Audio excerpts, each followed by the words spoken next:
Assalamualaikum warahmatullahi wabarakatuh.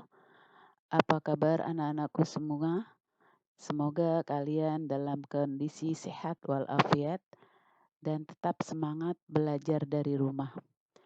Anak-anakku yang soleh dan soleha, hari ini kita akan belajar Al-Quran hadis, materi memahami isi kandungan surah Al-Asr.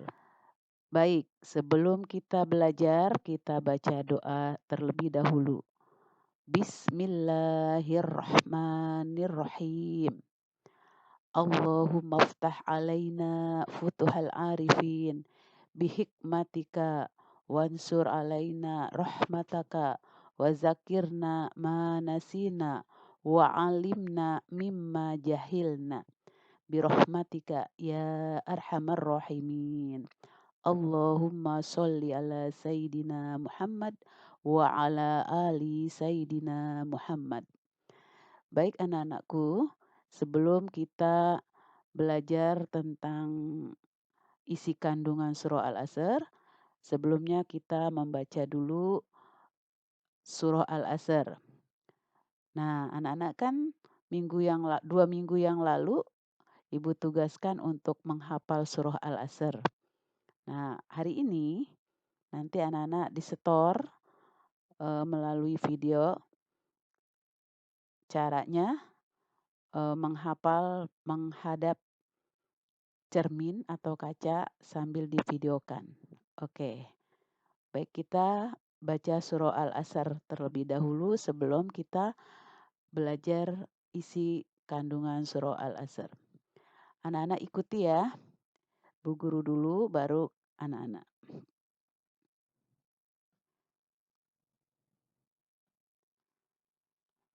Bismillahirrahmanirrahim.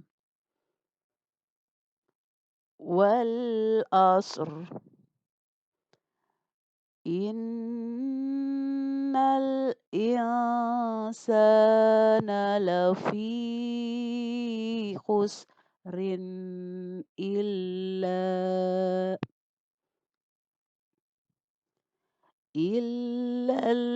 alladzina amanu wa amilus solihati wa tawasaw bil haqq wa tawasaw bis sabr. Ulangi sekali lagi. Bismillahirrahmanirrahim. Wal asr. Innal insana lafi khusrin illa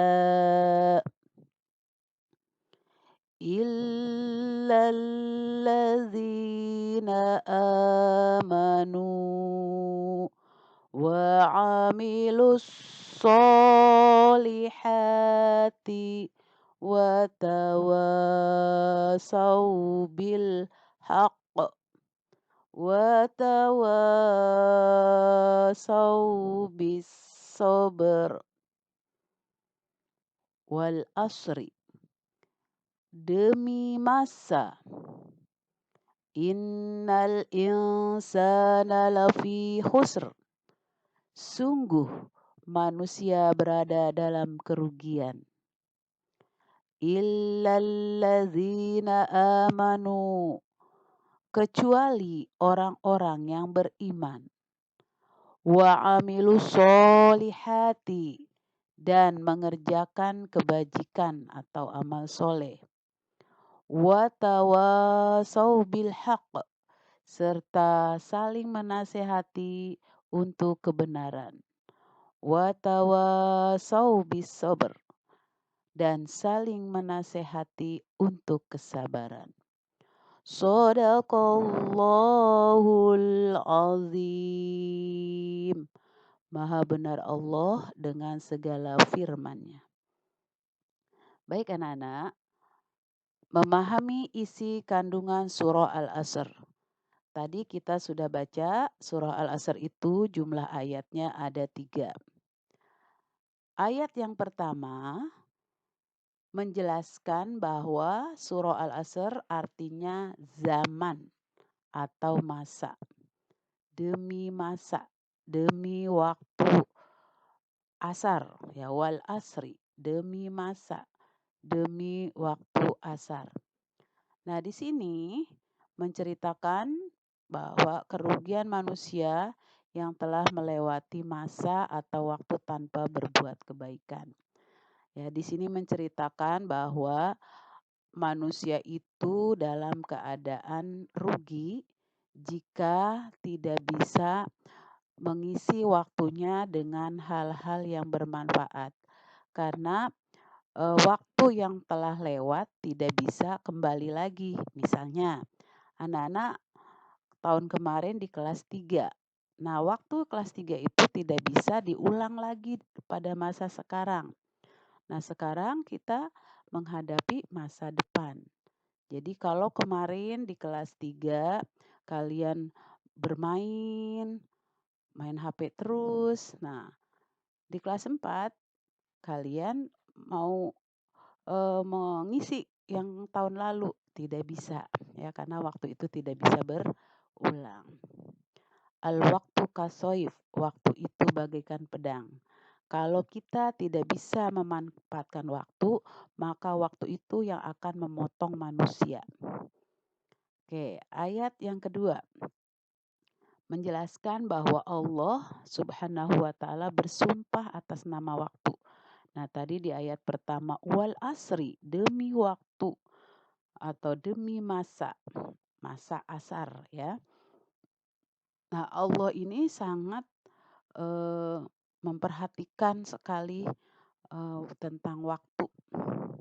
Ya, karena waktu itu tidak bisa berulang ya. Kalau ketentuan kita hidup di dunia ini 60 tahun, maka kalau sudah dilewati sampai 10 tahun tidak bisa diulang lagi. Tinggal kekurangannya berapa? Ditentukan 60 tahun, sudah berjalan 10, berarti tinggal 50 tahun lagi. Oleh karena itu Allah bersumpah atas nama waktu bahwa manusia itu benar-benar berada dalam kerugian, yakni rugi dan binasa. Tadi Ibu katakan rugi karena tidak bisa memanfaatkan waktu dengan sebaik-baiknya. Binasa, binasa itu celaka. Ya. Kalau kita mau pergi naik pesawat, terus waktunya sudah ditentukan jam 7 pesawat terbang.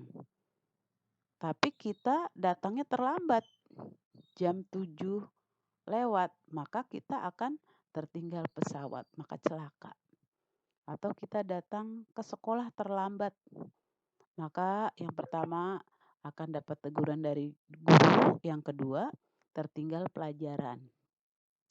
Nah, di sini di ayat kedua, orang yang berada dalam kerugian apabila tidak memanfaatkan waktu dengan baik.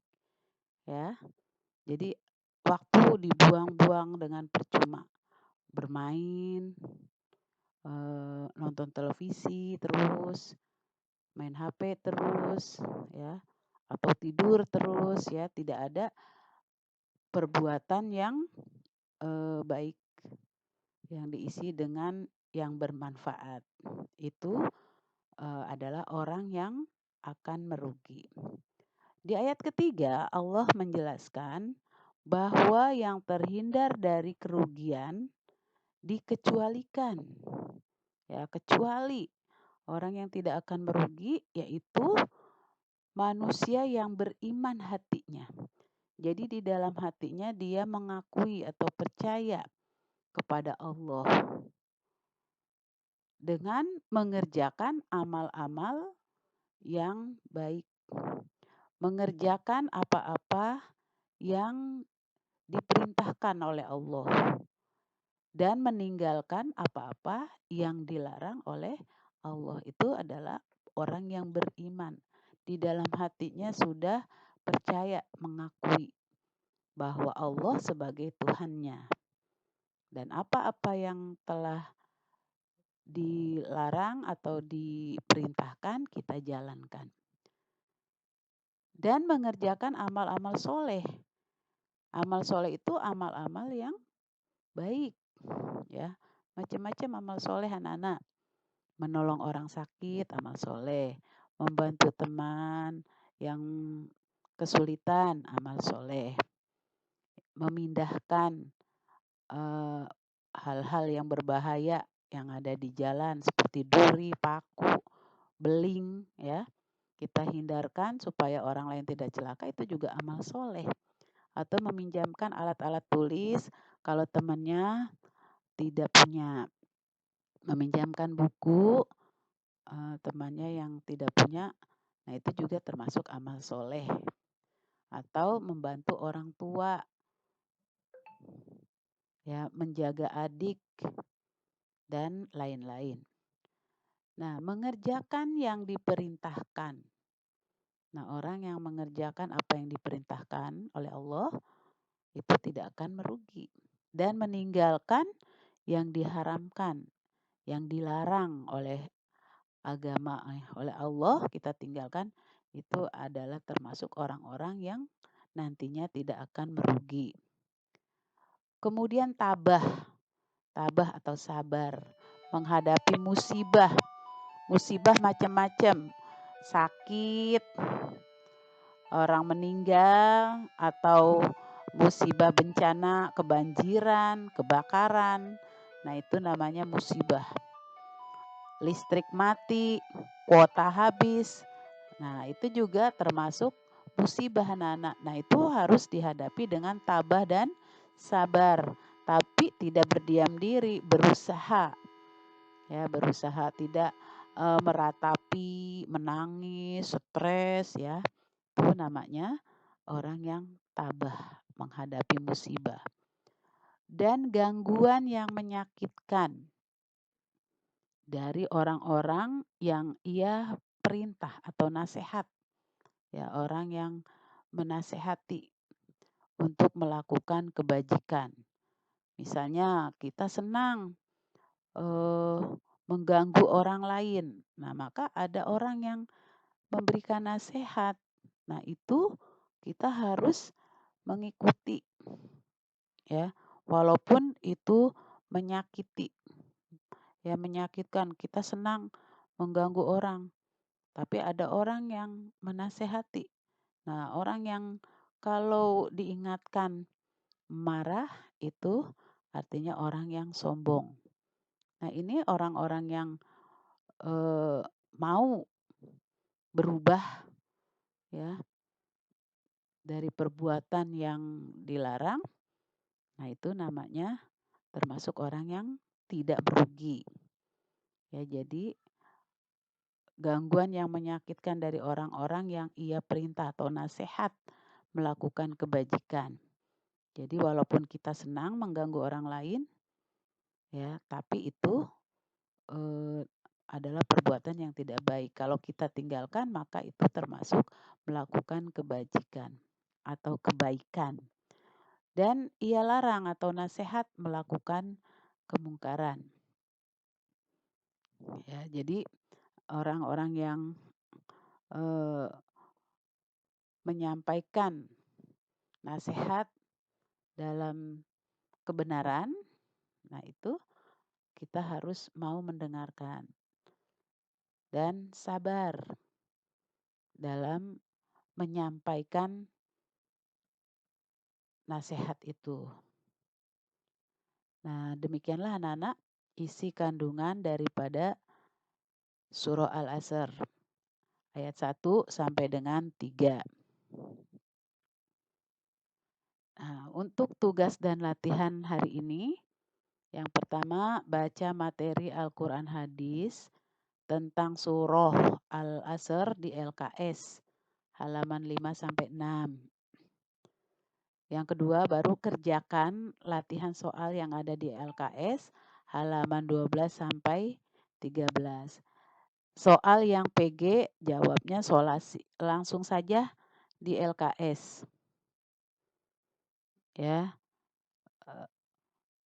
Bagian yang kedua ditulis dengan tulisan agak besar dan jelas supaya ibu memeriksanya tidak pusing, mudah dibacanya.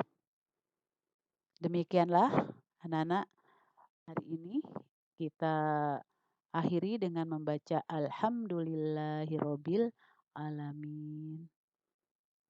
Terima kasih.